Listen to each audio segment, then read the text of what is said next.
So styles of Argentine tango. Before I start, I want to mention that these techniques evolved through time. Not one set technique was brought and took over another one. They all live within each other in harmonious dancing. So not one dancer dances one style in particular. They might lean towards one style more than the other, but we all pretty much dance a generalized dance. So canyengue is actually the first part where tango comes in. And canyengue is bent knees, bent back, cheek to cheek.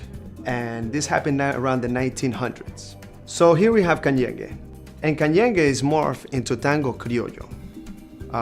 That's the next term that you probably would hear. And tango criollo, what it did is it straightened up the back. Then we hear the term tango liso.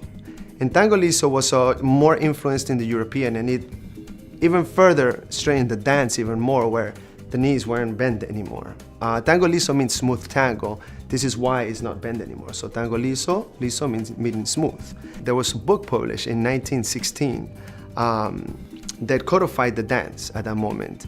And the main point that changed in tango was that the feet got a little closer, so that later on in the years, this would provide the basis for footwork that we do nowadays. Tango liso was taken to Paris, and Paris loved it. I mean, they really boomed it. And from Paris, it moved to all over Europe, Germany, Russia, everywhere. It moved to Japan. It even came to the United States during these times. But in this boom, tango was stereotyped. And you had the people dancing with a straight arm, with the rose, with the face, you know, all this stereotype that when you hear tango, people think of. This is where it began. But to the rescue came a very interesting step around the 1940s or late 1930, 38, something like this. It was the cross. So the cross provided the cheek to cheek to fall apart. So before they would start tango with a forward step, and now they would cross, which meant that the cheek to cheek would have to release, and the feet got closer. So now the interaction in the feet got a little more possible.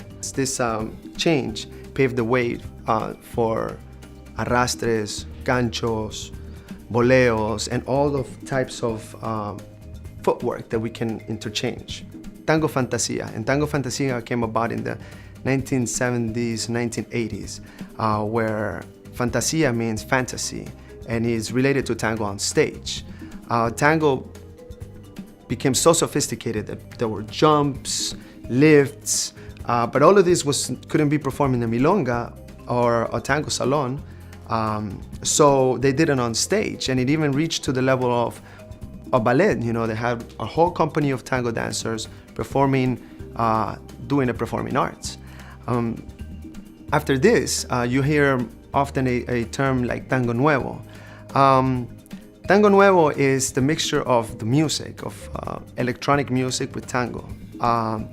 And also, it really emphasizes the open embrace a little more. So this is a summary of the different styles of tango.